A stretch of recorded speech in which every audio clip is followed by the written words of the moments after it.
Hello mga palangga, masayang buhay sa ating lahat. Kumusta kayo dyan? Welcome to my channel again. For today's video ay ipapakita ko sa inyo kung ano ang mga ginagawa ko or ingredients ng aking pork barbecue. Sa mga nagtanong about sa ingredients, nasa video na ito, sinulat ko lahat yung mga ingredients ng aking pag-marinate ng aking pork at saka yung barbecue sauce. Tapos ito na nga, nag-prepare na ako ng itong nilagay ko is garlic at saka ginger. I-grate mo lang para maliliit yung Tapos yung lemon zest at saka lemon juice. Kayong lemon zest kasi is siya. Masarap din siya ilagay sa food, lalo na sa barbecue. Ayan. Tapos nilagyan ko na siya ng mga pangpalasa na normal na pangpalasa. Ito yung mga marinate ko na ginagamit. Tapos, i-ano mo lang, i-mix mo lang ng maigi, ihalo mo lang ng maigi para lahat ng pork slice nyo is makoat ng inyong mga nilagay na pangpalasa. Nilagyan ko pala siya ng cornstarch kasi ang cornstarch daw is nakakatulong para hindi mag-dry ang ating meat. Sabi nung napanood ko. Ayan.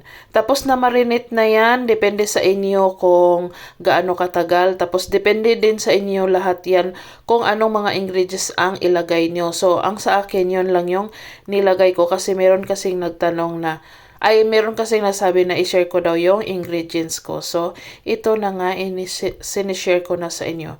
Tapos, lang tayo. Ganito yung ginagawa.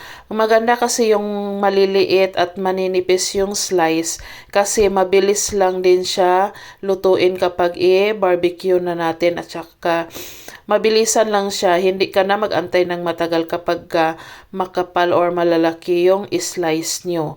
So, kung ako sa inyo is nipisan nyo lang kasi madali lang din gawin siya ilagay sa stick at madali lang siyang maluto kapag i-grill na. Tapos mas masarap ang maninipis na slice.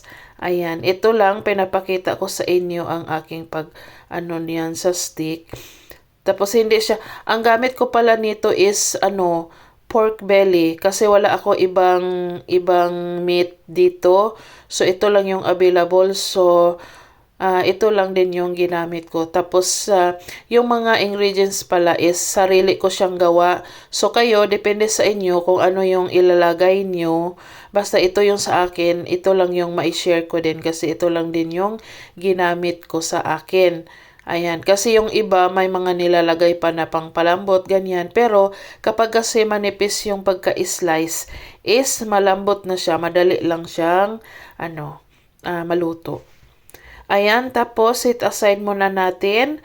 Gagawa tayo ngayon ng sauce. Sesame seeds ang ginamit ko dito kasi wala akong sesame oil, nakalimutan kong bumili. Tapos kasi gusto ko kasi merong sesame talaga kasi nasanay ako na mayroong sesame. Pero optional naman siya. Kung wala kayo is pwede din naman na wala din siya, 'di ba? Ayan.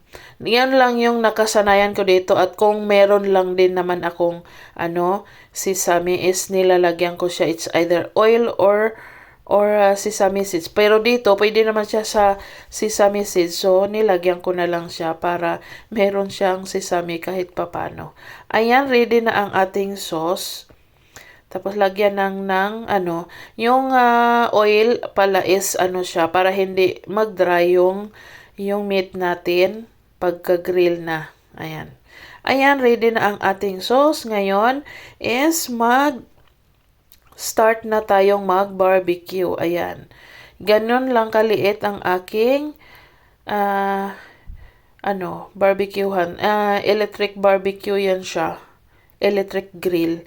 Kasi malamig sa labas mag-grill. Ayan.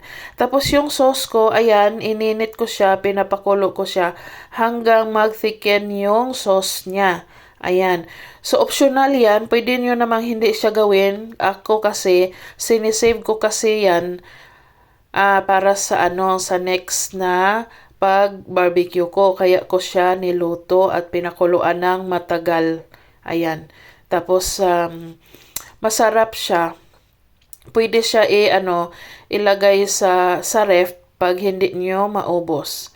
Ayan. Tapos, gamitin sa next nyong pag-barbecue para mabilis na lang meron na kayong sauce. Ayan, mabilis lang. Tingnan nyo, mabilis lang siya i-grill, i-barbecue kasi nga yung sabi ko is maninipis siya. Tapos malambot na yan siya kasi hindi naman makapal. So mabilis lang talaga yan.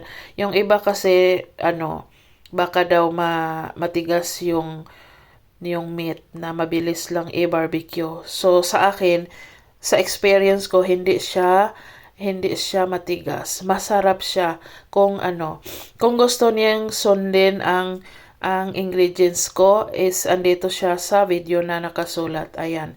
So kung nakaabot kayo hanggang dito sa video na to, pakisagot ang tanong ko na kung ano ang nilagay ko instead of sesame oil. Ano ang nilagay ko? Ayan.